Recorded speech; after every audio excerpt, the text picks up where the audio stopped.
Okay, y'all. That was Coming Out by Diana Ross. And that is going to go along with my topic today, which is I'm going to share with y'all my coming out story, okay? Which is quite complicated because, there's things that play like religion and self and all this stuff.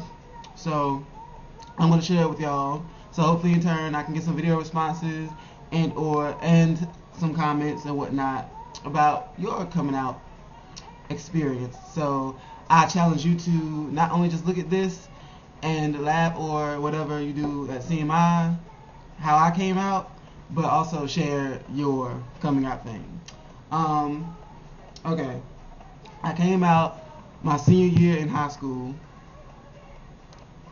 Um, After having feelings of off and on, not off, well, not off, but I know that I knew I wasn't like all the other black guys in my school. I wanna, and I'm still not. I mean, I wasn't a girl chaser. I didn't, smack girls on the ass. So if I did, it was to fit in with everybody else. But I thought by 12th grade, I had figured out that that wasn't me. So there was no point in me doing all that. Dressing baggy clothes, trying to fit in, whatever, because that fit the persona of the black man or whatever, the black guy.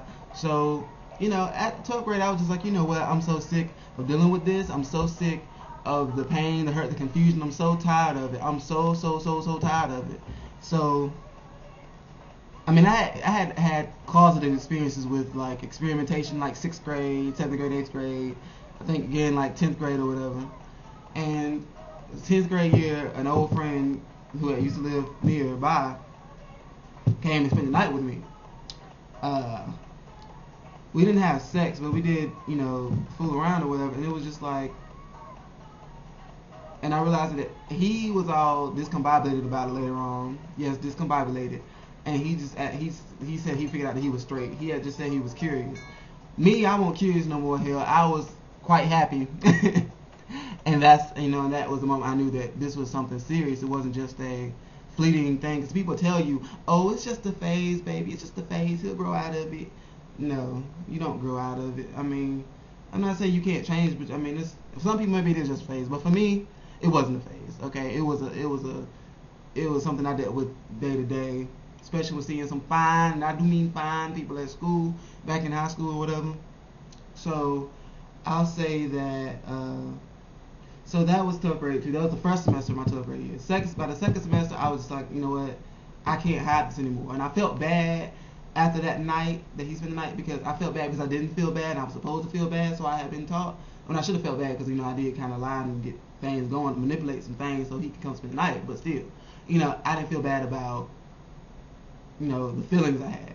And from that point on, I knew that it wasn't just a love, it wasn't just a lust thing. It wasn't just a physical attraction thing. I wanted more than just to be somebody's fling or somebody's, whatever. And I didn't even have sex then. It was just experimentation. So, senior, I also realized that I was in love with one of my best friends, and he was a guy, and he was straight, of course.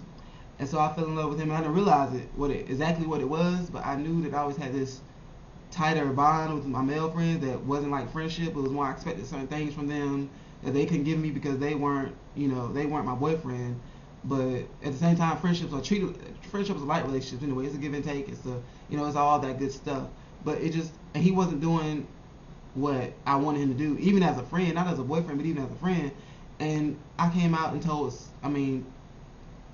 I just realized I had all this stuff going on, and I told some people at work, like they knew, but it wasn't that many people who knew, and I was kind of still I didn't want to tell everybody because I was scared. You know what I'm saying?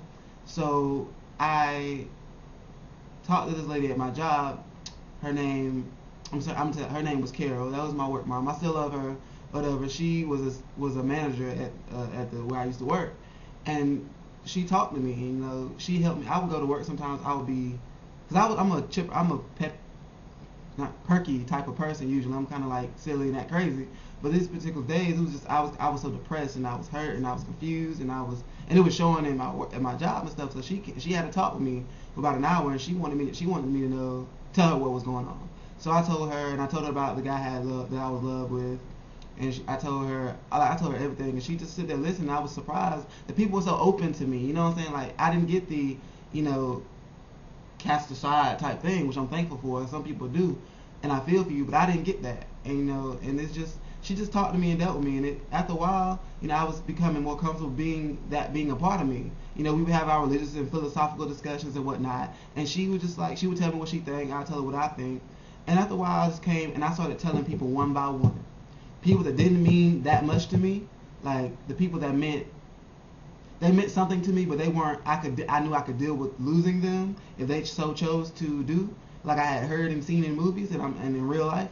So I just, I would tell people one by one and work my way up the ladder to my close friends, so like from associates to friends to close friends to really close friends to my best friends to like my friends who were like family, and eventually that worked up to my family.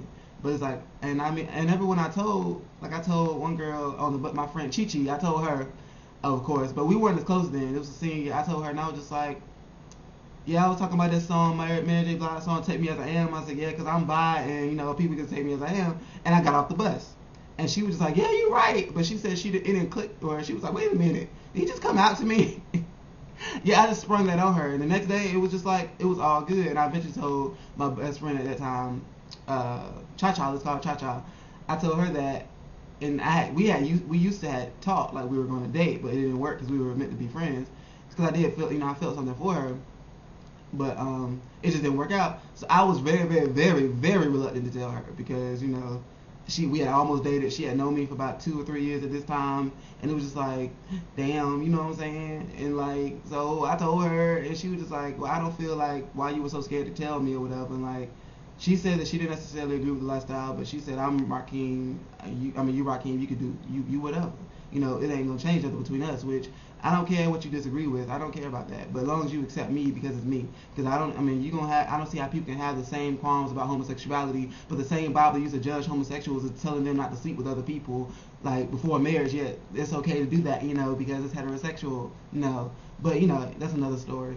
But, so I told her, and I told this girl, and I started telling people at my church, who were also my friends. And I told my other friend, and she was at church. She said that she had, she was bi. She had talked to a girl before, and I was just like, here I was in 6th grade thinking I was the only one going through this. You know what I'm saying? Here I was thinking I was the only one, just feeling all types of abnormal and nasty and things when it wasn't just me. You know what I'm saying? It wasn't just me at all.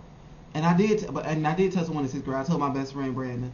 I told him because I told him that I wanted him to pray for me. I was in prayer service at church, and I just had someone just said, tell Brandon can deal with you. Brandon ain't gonna care. You know what I'm saying? So I told Brandon, and Brandon was just like, you know what? I pray for you, but you still Rakeem. You know what I'm saying? That right there is something that is so beautiful to me. Like, whatever. It shouldn't be so. It really shouldn't be such a big deal at all anyway. But it is, and the fact that people can overlook what they did not know about you or what they've been taught to disbelieve is right and whatever, they can still accept you for you. That is a beautiful thing. Period. Like point blank, that is beautiful.